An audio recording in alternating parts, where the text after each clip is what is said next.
Hello everyone, it is Maddie from English with Maddie, and I have some really exciting news for you.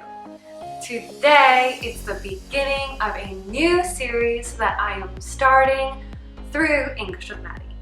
What I am doing is I'm going to walk you through, using a video, step by step, how to make different pastries. I, if you didn't know already, am a pastry chef, a professional pastry chef.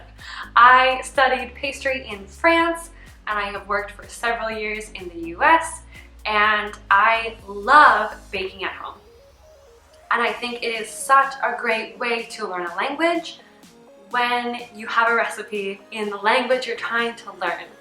So if you want to watch just for fun, if you want to watch just for the vocabulary, or if you want to watch this video and then go and try to make it in your own kitchen, I love all of those ideas. So we are going to get started. I'm going to have new videos, new recipes, new words, new everything every month for you guys, hopefully a couple times a month. So yeah, let's do this. Let's have some fun in the kitchen. So cupcakes are very popular in America. I think more so than anywhere else in the world. And it is actually really easy to make this recipe. We're just going to mix everything together and put it in the oven. So if you want to try baking this recipe with me, that would be great. And if you want to just listen along and watch the process, learn some English, that would be great too.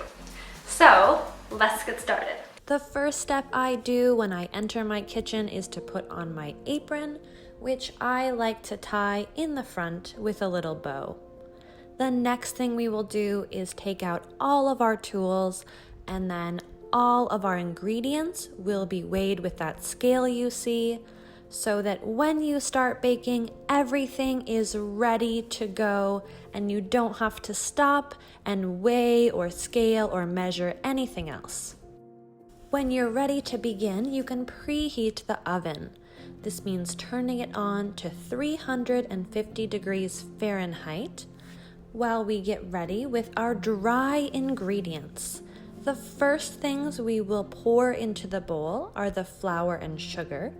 And after, we will use a fine mesh sieve to sift the cocoa powder.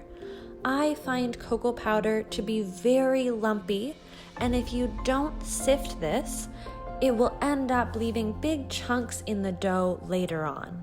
So after you give that a good sift and all of those lumps break down, you can use your spatula to mix everything together. Once the dry mixture is homogeneous, it is time for the wet ingredients.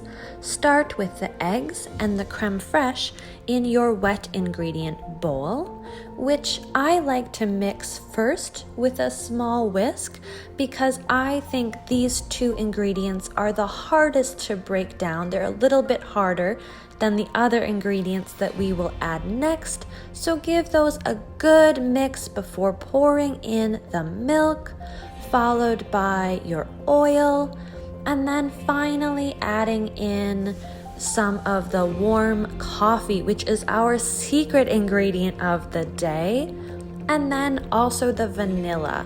I would recommend pouring this in instead of measuring it in another container so you don't waste any of that goodness.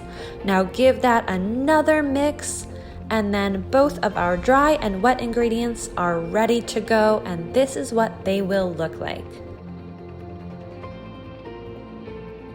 Can you believe we're almost finished with our cupcake batter already? Just pour everything from that liquid ingredient bowl right into that dry ingredient bowl and use your spatula to scrape the sides of that wet ingredient bowl to make sure you have every single ounce, every gram of those ingredients that you measured. So give this a really good mix. It is so easy because there are so many liquid ingredients in this recipe. so just make sure that there aren't any pockets of dry ingredients remaining. It is time to bake our cupcakes. So here you can see I'm using some cupcake liners to line a muffin tin or cupcake tin, whatever you want to call it. I think that the cupcakes come out so much easier with no trouble when you use the cupcake liner, so I highly recommend that. And then my tip of the day is to use an ice cream scoop to measure out your cupcake batter into those liners. Instead of using a spoon or trying to use a measuring cup, that ice cream scoop will be so easy to measure everything. It's just 2 little scoops for the one that I have, and you can just go right through and do the entire pan so quickly. As you can see, I went about halfway up that cupcake liner because I don't want a huge dome on my cupcakes, and immediately right into the oven they go to be baked.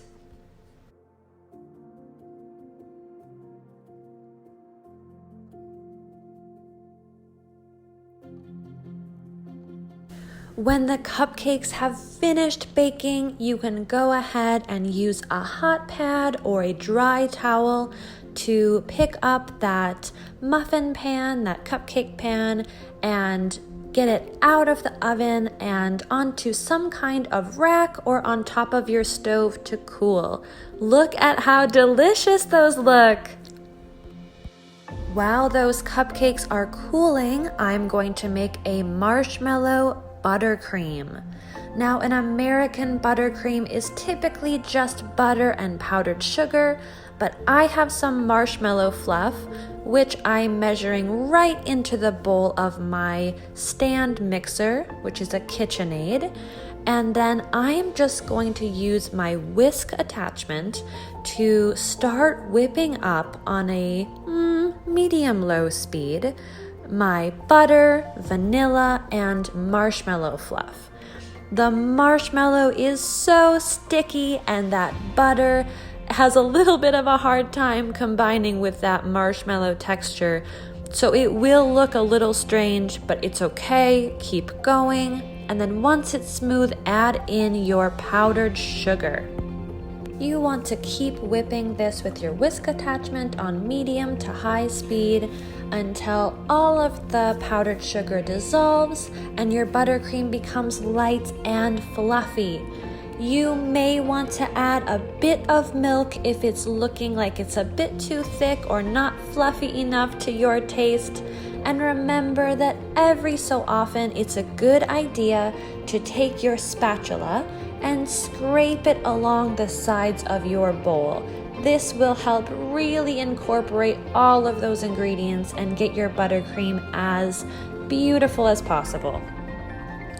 If you have a piping bag and a piping tip, you can use this cool trick to make sure that nothing comes out the tip until you are ready by pushing your thumb into that piping bag and through into your pastry tip. And then I like to fold down the top of my pastry bag, which helps create a really clean pastry bag when you are done. And then you can put that directly into an empty cup or pitcher or jar, anything you have around the kitchen. And this will help you transfer all of the buttercream into your pastry bag to have the smoothest and cleanest transfer possible while still using both of your hands to move that buttercream over. Now today you will see me piping a rosette on the top of my cupcake in more of a classic look, but if you want to, or if you don't have a piping bag, you can certainly use a knife or an offset spatula to just smooth the buttercream frosting across the top of the cupcake. Once you have frosted your cupcakes, you can put on as many or as few sprinkles as you like. I like to put them in my hand first so that I have more control, though as you can see, I still kind of made a mess. So we are done with our cupcakes. Aren't they cute?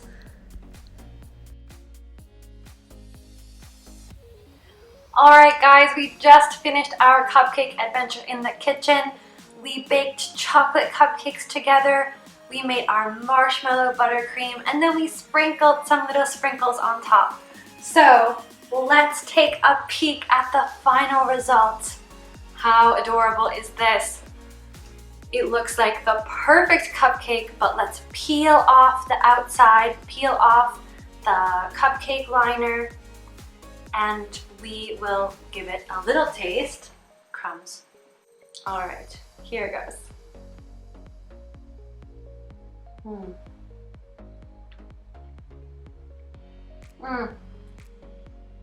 You guys, it's so good. It's so delicious. If you like cupcakes, you have to try this recipe. The buttercream, the marshmallow buttercream, is the perfect amount of light and creamy and just the right sweetness. And it is perfect with the cake that is not too sweet. It's so moist and spongy. It's so light. And together the chocolate and vanilla are perfect for each other. So I'm going to eat the rest of this, but first, thank you so much for joining me today. I had so much fun explaining everything in English along the way as I made these cupcakes, and I hope you guys learned so much from this video. I'm really excited to continue this series, and I cannot wait to show you what I have in store for the next Pastry with Maddie, English with Maddie video. So again, thank you for watching. Thank you for learning with me today. I have a transcript and a recipe and all those sorts of goodies down below attached to this. So please check out all of those files to continue your learning. Keep your listening practice, keep your reading practice, just keep going. And if you do try out the recipe, let me know how it goes. All right, guys, I will see you next time. Thank you so much for watching. Happy learning.